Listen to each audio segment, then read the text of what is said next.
Thank you, Concorla. I want to acknowledge the work of my colleague Pat Ailey and his office on this bill.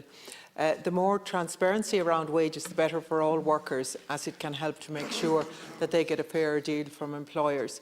Pay transparency is also an important tool for tackling the gender pay gap and other forms of pay-related discrimination. Progress has been made in the area of transparency in recent years, as outlined by my colleague.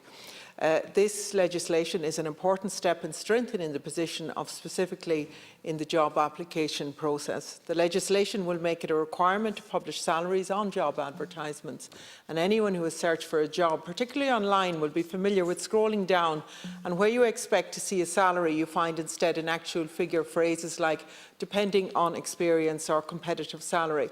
The truth is, Concorla, that the lack of transparency and asymmetric information reduces the bargaining power of the applicant, and it skews the power in favour of the employer.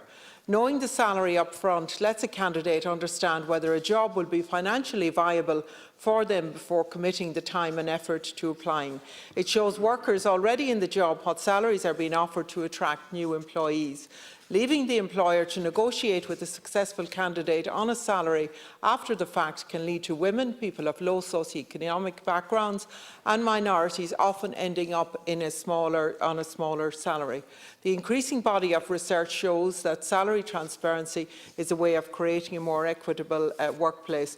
And we know that working conditions in the third level sector in particular, I speak as we know that working conditions for tutors, lecturers, researchers have been eroded by the employment practices of underfunded colleges. We also know that disproportionately it's women and minorities on precarious contracts. I recently spoke with a woman who had been moved from a short-term contract for 18 years. We really need to skew the contracts and what's offered in terms of the worker, to protect the workers' rights and to give equal power to both the employer and the workers. Thank you, Concorla.